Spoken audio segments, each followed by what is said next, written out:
1984 by George Orwell, Chapter 2.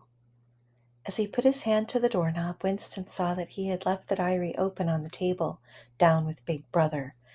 "Down with Big Brother" was written all over it in letters almost big enough to be legible across the room. It was an inconceivably stupid thing to have done. But he realized, even in his panic, he had not wanted to smudge the creamy paper by shutting the book while the ink was wet. He drew in his breath and opened the door. Instantly, a warm wave of relief flooded through him. A colorless, crushed-looking woman with wispy hair and a lined face was standing outside. "Oh, comrade," she began in a dreary, whining sort of voice, "I thought I heard you come in. Do you think you could come across and have a look at our kitchen sink? It's got all blocked up," and it was Mrs. Parsons, the wife of the neighbor. So she was a woman of about 30, but looked much older. One had the impression that there was dust in the creases of her face. Winston followed her down the passage. These amateur repair jobs were almost a daily irritation. Victory mansions were old flats built in 1930 or thereabouts, and were falling to pieces. The plaster flaked constantly from ceilings to walls, the pipes burst in every hard frost, the roof leaked whenever there was snow, and the heating system was usually running at half steam when it was not closed down altogether from motives of economy. Repairs, except what you could do for yourself, had to be sanctioned by remote committees, which were liable to hold up even the mending of a window pane for 2 years.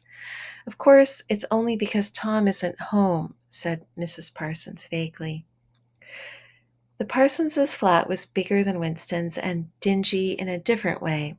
Everything had a battered, trampled-on look, as though the place had just been visited by some large, violent animal.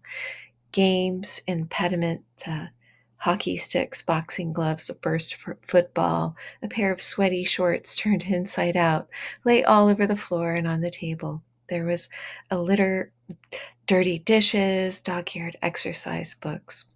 On the walls were scarlet banners of the Youth League and the Spies, and a full-sized poster of Big Brother.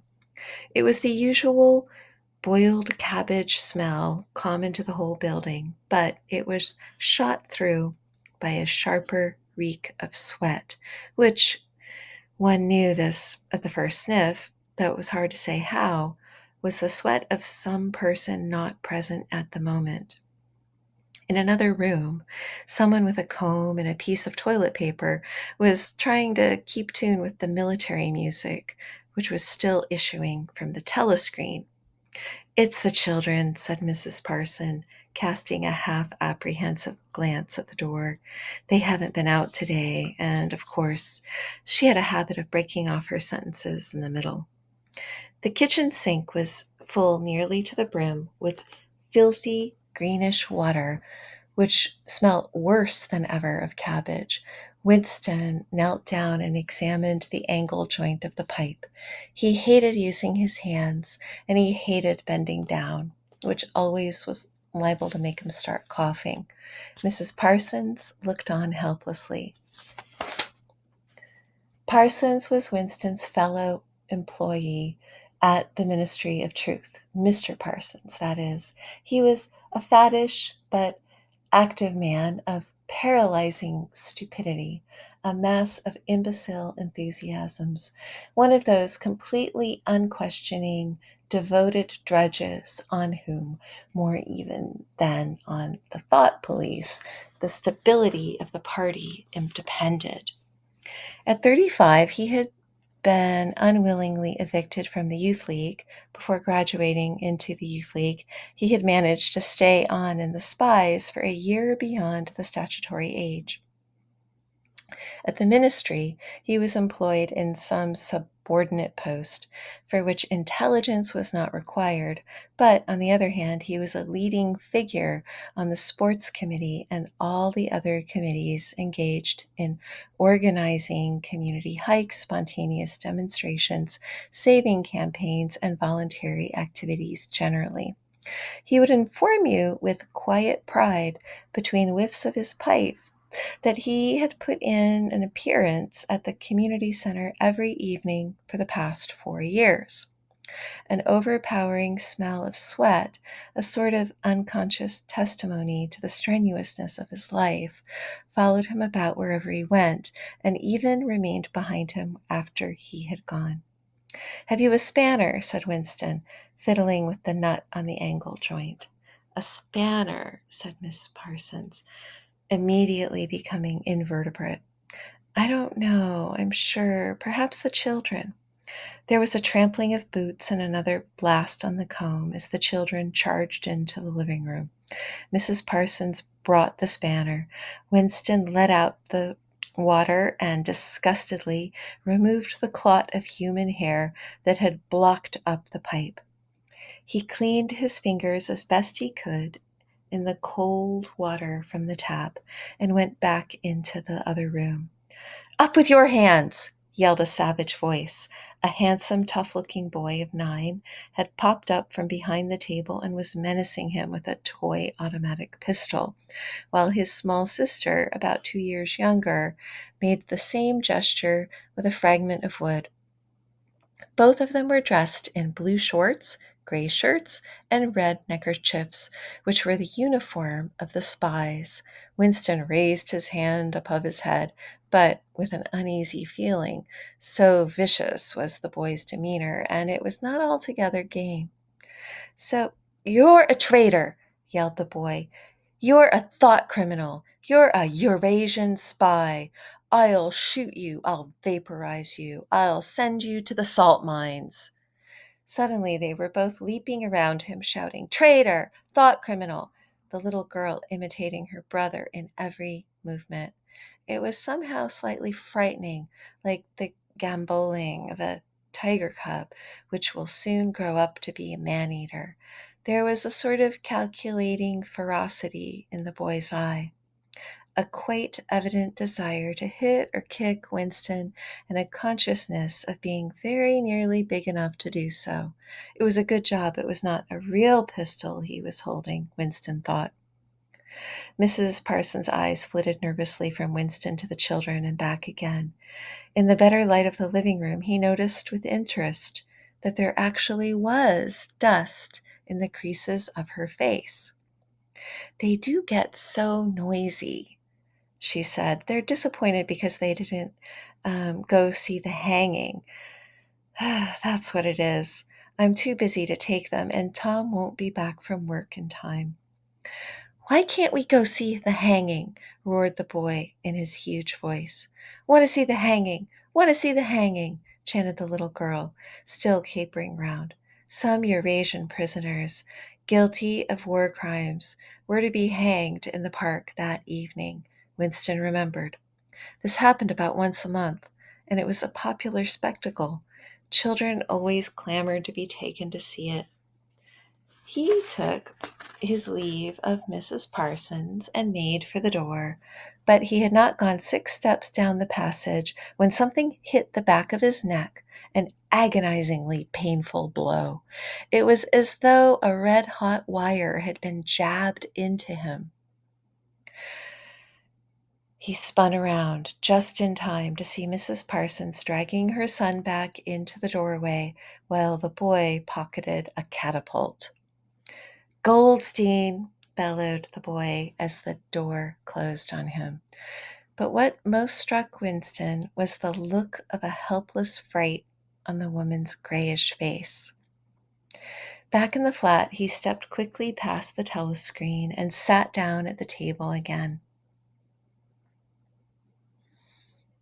Still rubbing his neck, the music flowed from the telescreen. But then it stopped. Instead, a clipped military voice was reading out, with a sort of brutish relish, a description of the armaments of the new floating fortress, which had just been anchored between Iceland and the Faroe Islands. With those children, he thought, that wretched woman must lead a life of terror. Another year, 2 years, and they would be watching her night and day for symptoms of unorthodoxy. Nearly all children nowadays were horrible. What was worst is that all that by means of such organizations as the spies, they were systematically little savages.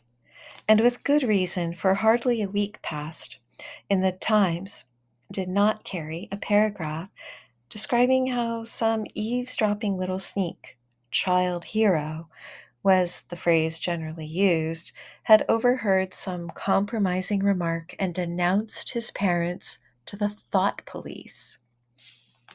The sting of the catapult bullet had worn off. He picked up his pen half-heartedly, wondering whether he could find something more to write in the diary. Suddenly he began to think of O'Brien again. Years ago. How long ago was it? 7 years it must be. He had dreamed that he was walking through a pitch-dark room, and someone sitting to one side of him had said as he passed, "We shall meet in the place where there is no darkness." It was said very quietly, very casually, a statement, not a command, and he had walked on without pausing. What was curious at the time was that he could not now remember whether it was before or after having the dream that he had seen O'Brien for the first time, nor could he remember when he first identified the voice as O'Brien's. But in any rate, the identification existed. It was O'Brien who had spoken to him out of the dark. The voice from the telescreen paused. A trumpet call, clear and beautiful, floated into the stagnant air. The voice continued raspingly. "Attention! Your attention, please. A news flash has this moment arrived from the Malabar front. Our forces in the southern India have won a glorious victory, and I am authorized to stay. The action we are now reporting may well bring the war within measurable distance to its end." Here is the news flash. Bad news coming, thought Winston, and sure enough, following a gory description of the annihilation of our Eurasian army with stupendous figures of killed prisoners, came the announcement that, as from next week, the chocolate ration would be reduced from 30 grams to 20. Winston belched again. The gin was wearing off, leaving a deflated feeling. The telescreen, perhaps to celebrate the victory, perhaps to drown the memory of the lost chocolates, crashed into "Oceana, 'tis for thee." You were supposed to stand at attention. However, in his present position, he was invisible. Winston walked over to the window, keeping his back to the telescreen. The day was still cold and clear. Somehow, far away, a rocket bomb exploded with dull, reverberating roars. About 20 or 30 of them a week were falling on London at present. Down the street, the word Ingsoc fitfully appeared and vanished. Ingsoc, the sacred principles of Ingsoc. Newspeak, doublethink, the mutability of the past. He felt as though he were wandering in the forests of the sea bottom. He was alone. He himself, at the sea bottom, lost in a monstrous world, was alone. The past was dead. The future was unimaginable. What certainty had he that a single human creature now living was on his side? And what way of knowing that the dominion of party would not endure forever? Like an answer, the 3 slogans on the white face of the Ministry of Truth came back at him. War is peace, freedom is slavery, ignorance is strength. Out of his pocket, there too, in tiny clear lettering, the same slogans were inscribed, and on the other face of the coin, the head of Big Brother. End of part 1 of chapter 2. Can you find the missing parts? See you next time.